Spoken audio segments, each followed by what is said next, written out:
les amis, comment vous allez aujourd'hui? J'espère que vous allez toutes et tous aussi bien que moi. Je suis très heureuse de vous retrouver depuis Nancy et je reviens vers vous pour encore une fois me mettre à votre place.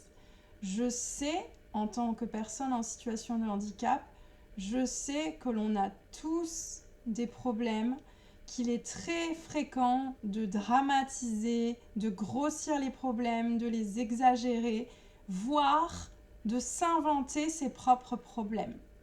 Je le sais parce que je suis passée par là, parce que j'ai beaucoup travaillé sur moi, parce que je me suis fait aider, parce que j'ai un long parcours thérapeutique derrière moi.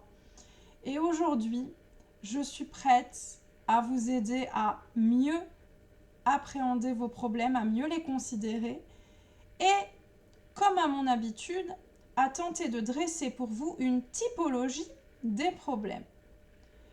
Alors, je vais commencer par vous dire que celui ou celle qui n'a pas de problème n'est pas un être humain. C'est impossible de ne pas avoir de problème. Si vous n'avez jamais eu la moindre préoccupation, le moindre souci, vous êtes une créature étrange, un extraterrestre, vous n'êtes pas vous-même, ou alors vous vous niez, tout simplement, vous ne voulez pas admettre les choses.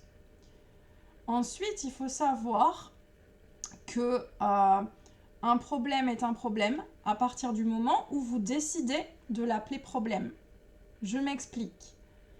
Si vous relativisez, si vous êtes calme, si vous prenez du recul, si vous ne réagissez pas à chaud, si vous demandez de l'aide, si vous suivez des conseils, vous allez demander à votre cerveau d'agir en conséquence petit à petit.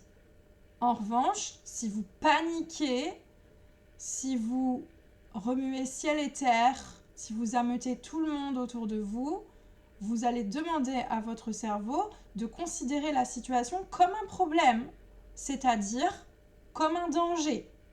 Qui dit danger, dit panique, dit réaction peut-être inappropriée, déplacée, situation d'inconfort, crise de larmes, angoisse, etc., etc. D'accord ? C'est pas le problème qui est le problème, si je puis me permettre de parler ainsi. C'est la manière de regarder une situation qui va déterminer si oui ou non il s'agit d'un problème. C'est le regard que vous posez sur la situation qui va vous dire si oui ou non c'est grave. Donc il faut s'habituer à voir les choses largement, à relativiser, à regarder en dessous de soi et non pas au-dessus. Je m'explique. Je suis handicapée, mais je marche, je vis seule en appartement, j'ai fait des études, je suis dans la mesure de vous parler. Je ne suis pas grabataire, je ne suis pas hyper dépendante, je suis tous les jours plus autonome et plus indépendante. Vous voyez ? J'ai fait ma vie, j'ai mon parcours avec mes alliés, mes ennemis aussi comme tout le monde. Voilà, je pense à ceux qui n'ont pas cette chance et ça m'aide à ne pas forcément me considérer comme malchanceuse, mais plutôt comme extrêmement chanceuse, voire privilégiée. Voilà, j'espère que ce petit appareil photo mental vous aidera à moins paniquer, à mieux relativiser, à mieux réfléchir, à prendre un peu de distance avec vos éventuels problèmes. Sachez ensuite que dans notre tête, sans forcément en avoir conscience, on prend à peu près 300 décisions par jour. C'est énorme. Et une décision, elle est à la base de tout. Et c'est par la décision que je vais commencer ma typologie. On a d'abord les petites décisions. On va par exemple choisir de boire du thé le matin, non pas du café, de porter le t-shirt jaune et non pas le t-shirt bleu, etc., etc., etc. Se taire, ne pas trancher, c'est déjà prendre une décision, sachez-le. On a ensuite des grandes décisions.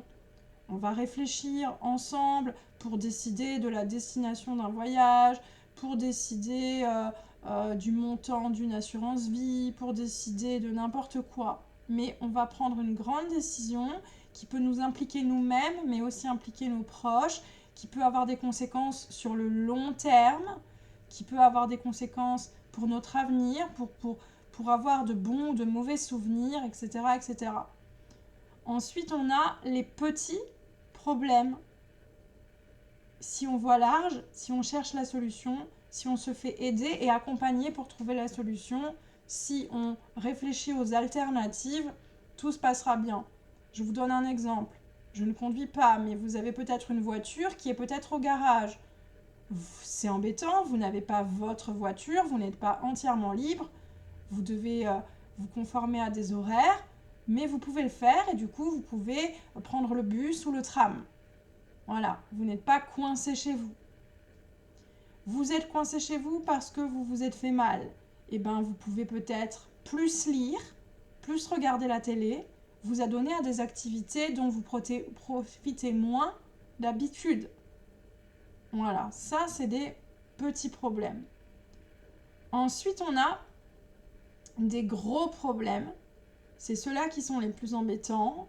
Je dirais même que c'est des événements de la vie, que c'est des mésaventures, que c'est des choses que la vie nous envoie pour nous faire grandir, pour nous faire avancer. Ça peut être une séparation, ça peut être un décès, ça peut être notre maladie ou celle d'un proche, ça peut être un traitement long ou lourd, ça peut être n'importe quoi. Il y a une solution, mais c'est compliqué à trouver, c'est long, ça amène à faire des compromis, des concessions, à négocier, à discuter. Ça nous occupe longtemps, ça nous occupe le corps et l'esprit. L'important dans ce cas-là, c'est de ne pas se torturer l'esprit, de ne pas trop cogiter, si je puis me permettre d'employer ce mot que je n'aime pas trop. Et puis ensuite, on a la seule chose qui, selon moi, n'a pas de solution. Et cette chose-là, c'est la mort. Et donc la vie, puisque n'oubliez pas que la mort est tout simplement la dernière étape de la vie. Et que cette mort-là, que vous le vouliez ou non, il faut savoir l'accueillir quand elle arrive, il faut savoir l'accepter, il faut parfois savoir l'anticiper, mais pas trop quand même. Voilà, donc souvenez-vous, est-ce une décision, petite ou grande? Est-ce un problème, petit ou grand? Est-ce que je peux me débrouiller seule? Est-ce que j'ai l'honnêteté de demander de l'aide? Est-ce que j'accepte de me faire accompagner? Est-ce que j'accepte de relativiser, de voir large, de chercher cette solution et de la trouver avec plus ou moins de temps, de persévérance? Et surtout, pensez à prendre du recul, ne réagissez jamais à chaud. Pensez à vous appuyer sur les bonnes personnes qui seront là pour vous soutenir, pour vous écouter, pour vous épauler.